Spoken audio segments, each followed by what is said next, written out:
எல்லோரும் எப்படி இருக்கீங்க? நல்லா இருப்பீங்கன்னு நினைக்கிறேன். இன்றைக்கி நம்ம பேச போகிற டாபிக் வந்து மீ டைம். மீ டைம் எவ்வளோ முக்கியம், அதில் என்னென்ன மாதிரிலாம் மீ டைமுக்கு வந்து நான் யூஸ் பண்ணுறத சிலதை சொல்ல போகிறேன். நான் அது ஹெல்ப்ஃபுல்லாக இருந்ததுன்னா யூஸ் பண்ணிக்கோங்க. ஸோ மீ டைம்னா உங்களுக்குன்னு யோசிக்கிறதுக்கோ இல்லை உங்களை பற்றின எண்ணங்களுக்கு வழி கொடுக்கறதுக்கோ என்னென்ன அதுக்காக உங்களுக்கு ஒரு தனியான ஒரு நேரம் தேவைப்படும். மீ டைம் வந்து அவ்வளோ முக்கியமா அப்படிங்கிறது மாதிரி இல்லாமல் ஏன் முக்கியம், அது எப்படி எப்படி அதை வந்து யூஸ் பண்ணலாம் அப்படின்னு இன்னைக்கு சொல்லலான் இருக்கேன். ஸோ மீ டைமை பொறுத்தளவில் பெரும்பாலும் நம்ம வந்து ஆஃபீஸ் வேலையோ இல்லை உங்கள் ஸ்பௌஸோட வேலையோ இல்லை பசங்களோட வேலையோ இல்லை அப்பா அம்மா வேலையோ ஏதோ ஒன்றை பற்றின அடுத்தவங்களுக்காக பண்ணிக்கிட்டே இருக்கிறோம். ஆனால் நமக்குன்னு ஏதாவது பண்ணியிருக்கோமான்னு ஒரு நேரத்தில் வந்து ஒரு வெறுப்பு வராமல் என்னடா இப்படியே ஓடிக்கிட்டே இருக்கிறோமே அப்படின்னு ஒரு வெறுப்பு வரும். அதுக்காக நீங்கள் ஸ்பெசிஃபிக்காக ஒரு டைம் ஒதுக்கி அதுக்கு ஒரு ஒரு முக்கியத்துவம் கொடுத்து அதுக்கு ஒரு வாரத்துக்கோ ஒரு நாளைக்கோ ஒரு முக்கியத்துவம் கொடுத்து ரெகுலராக பண்ணிக்கிட்டே இருக்கணும். அது தொடர்ந்து பண்ணிக்கிட்டே இருக்கணும். அது வந்து ஒரு தடவை பண்ணிவிட்டு அடுத்த தடவை பண்ணணும்னு இல்லாமல் வெக்கேஷன் போனோம் அது போனோம் நாங்கள் வீடு வரும்போது வந்து ஒரு வெறுப்பாக இருக்குமோ அந்த மாதிரி இருக்கும். பட் ஒரு மேபி சனி ஞாயிறுகள்லையோ தினங்களையோ என்ன பண்ணலாம், என்னோட கருத்து இது. நீங்கள் அதை எப்படி முடியும்னா யூஸ் பண்ணிக்கோங்க. இப்போ இந்த மீ டைமுக்கு வந்து எல்லாத்துக்கும் சேர்த்து இருக்கணும். உங்களோட மன அமைதிக்கும் இருக்கணும், உங்களுக்கு உடல் பலத்துக்கும் இருக்கணும். அந்த மாதிரி எல்லாம் சேர்ந்து இருக்கிற மாதிரி ஒரு மீ டைம் சூஸ் பண்ணுறது நல்லதுன்னு நினைக்கிறேன். என்னோட எக்ஸாம்பிள் என்னென்னா, ஒரு சின்ன ஒரு வாக்கிங் போகிறது இல்லை ஒரு ஜாகிங் உங்களுக்கு முடிஞ்சதுன்னா அதில் என்ன ஒரு இதுனாக்கா உடலுக்கு வந்து ஒரு நல்லதுன்னு வச்சுக்கோங்களேன். எல்லாம் சொல்கிறது மாதிரி ஒரு வாக்கிங்க்கு வந்து உடல் நலத்துக்கு நல்லது.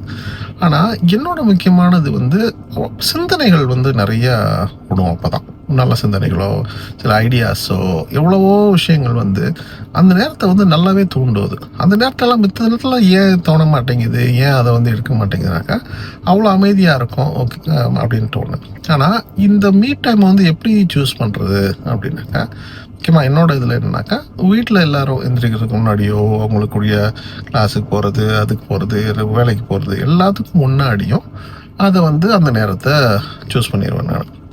இப்போ சனி ஞாயிறில் ஒரு ஹைக்கிங்கோ வாக்கிங்கோ போகிறதுக்கு அது ஹைக்கிங் வந்து ரொம்ப ரொம்ப நல்ல விஷயம். உங்களுக்கு வாய்ப்பு இருந்ததுன்னா பக்கத்தில் ஏதாவது இருந்ததுன்னா அது வந்து நல்லது. அதாவது இயற்கைக்குள்ளே எனக்கு ரொம்ப ரொம்ப பிடிக்கும். அது காற்றோ அதுக்குரிய ஒரு நீர் ஓட்டமோ மரங்களோ அந்த மாதிரி போய் உட்கார்ந்தாலோ கொஞ்சம் நேரம் இவன் அந்த தண்ணி இதில் ஒரு ஓடுற தண்ணி இடத்துல சும்மா பக்கத்தில் உட்காந்துட்டு ஒரு அரை மணி நேரம் உட்காந்துட்டு வந்தாலே ஒரு பெரிய விஷயம் அது. அதனால் அதை வந்து நீங்கள் அதை ட்ரை பண்ணலாம். எல்லாரும் முன்னாடி போயிட்டு அவங்க எல்லாம் வர்றப்ப வந்துட்டாக்கா உங்களோட ரெகுலரான வாழ்க்கையும் பாதிக்காது, உங்களுக்கு அந்த மீ டைமும் கிடைச்ச மாதிரி இருக்கும். சில எதை தவிர்க்கக்கூடிய மீ டைம் எல்லாம் என்னன்னு நினச்சிங்கன்னா, சில சமயம் வந்து எனக்கு வந்து சினிமா ரொம்ப பிடிக்கும். ஸோ அதனால் இப்போ சினிமா பார்த்துக்கிட்டே இருக்கிறது மாதிரி இருக்கும். அதுவும் மீ டைம் தானே, நானே உனக்குலாம் படம் பார்க்குறேனே அப்படின்னு சொல்லிட்டு நான் யோசிப்பேன். ஆனால் அது ஏன் அது வந்து ஒரு மீ டைம் மாதிரி இல்லைனாக்கா, ஒன்று உட்காந்துட்டே இருப்போம், அதில் வந்து நமக்கு உடல் இதுவும் இருக்காது, உழைப்பு எதுவும் இருக்காது, அது ஒன்று. இன்னொன்று வந்து நீங்கள் அந்த சினிமாவில் சொல்கிற அவங்க சொல்கிற கருத்துகளுக்குள்ளேயோ சிந்தனைகளுக்குள்ளேயோ போயிடுறீங்க. உங்கள் சிந்தனைகளுக்கு இடம் கொடுக்கறதுக்கு நேரமாக இல்லை. அது முக்கியமாக வந்து அந்த மீ டைம் வந்து உங்களை பற்றின யோசிக்கிறதுக்கோ உங்களோட சந்தோஷங்கள் என்னென்னு யோசிக்கிறதுக்கோ உங்களோட வாழ்க்கை பயணம் எப்படி இருக்குன்னு யோசிக்கிறதுக்கோ அது தன்னால் உட்காந்து யோசிச்சிங்கன்னா வருமானு எனக்கு தெரியல.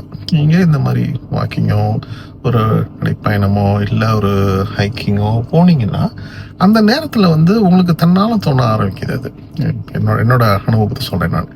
அந்த எண்ணங்களை எப்படி கொண்டு வந்து சில ஒரு குறுகிய காலத்துக்குள்ளே ஒரு மீ டைம் அப்படின்னாக்கா, நீங்கள் தினம் வந்து குளிக்க போகிற நேரமோ ஒரு பாத்ரூம் போகிற டைமோ வந்து அதுவே வந்து முக்கியமான நேரம் இருக்குன்னு நினைக்கிறேன். அந்த எண்ணங்கள் நீங்கள் குளிக்கும்போது எவ்வளவோ ஐடியாஸ் வருதுன்னு சொல்கிறது.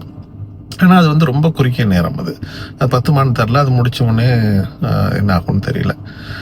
அதனால் அந்த மீ டைமில் உள்ள ஐடியாஸோ என்னமோ வர்றதுக்கோ எண்ணங்களோ சில சமயம் அந்த கெட்ட எண்ணங்களோ எல்லாமே வரலாம். பட் ஆனால் அந்த நல்ல எண்ணங்களோ ஐடியாஸோ வர்றதுக்கு ரொம்ப ரொம்ப முக்கியமான டைம் அந்த மீ டைம். அதை நீங்களாக சூஸ் பண்ணிக்கோங்க. இல்லாட்டி ஒரு ஒரு ஒரு பின்னால் ஒரு வெறுப்பு வர்றதுக்கு அதை தவிர்க்கிறதுக்கு அது ஒரு நல்ல வாய்ப்பாக இருக்கும். அது அதனால் அந்த டயத்தை சூஸ் பண்ணுங்கள். ரெகுலராக இப்போ வந்து ஒரு சனி ஞாயிறுகள்னாக்கா எல்லாம் ஆரம்பிக்கிறதுக்கு முன்னாடி ஒரு வாக்கிங்காக போயிட்டு வாங்க. ஒரு மணி நேரமாவது கண்டிப்பாக வச்சுக்கோங்க. அதுவும் உடல் பலம் மனபலம் அதுலேயும் ஏதாவது நீங்கள் பணம் சேர்க்குற மாதிரியும் அந்த அந்த எண்ணம் அதுக்குரிய எண்ணங்கள் அந்த நேரத்தில் உருவாக்கலான்னு வேணால் நினச்சிக்கோங்க. அதனால் பணபலம் மனபலம் தொழில் பலம் அல்லது பணபலம் எல்லாம் சேர்ந்து வர்றது மாதிரி உங்கள் மீ டைமையும் வச்சுக்கோங்க. அந்த மீ டைம் வந்து ரொம்ப ரொம்ப முக்கியம். நீங்கள் அந்த ஒரு நேரம் போயிட்டு வந்தோடனே அந்த ஒரு வாரத்துக்கு வந்து உங்களுக்குரிய ஒரு எனர்ஜியை அது கண்டிப்பாக கொடுக்கும். அதனால் நீங்கள் ஒரு நல்ல வாய்ப்பாக எடுத்துக்கோங்க. அந்த வாய்ப்பை எடுத்துகிட்டு எல்லாத்துக்கும் பயன் தர்ற மாதிரி உடல் பலம் மனபலம் பணபலம் எல்லாத்துக்கும் அட்லீஸ்ட் மனபலத்துக்கும் உடல் பலத்துக்கும் இருக்கிற மாதிரி அந்த மீ டைம் சூஸ் பண்ணுங்கள். அது வந்து உங்களுக்கு பின்னாடி நீங்கள் ரொம்ப அதை என்ஜாய் பண்ணுவீங்க, நல்லா சந்தோஷமாக இருப்பீங்க. ஓகே, நன்றி.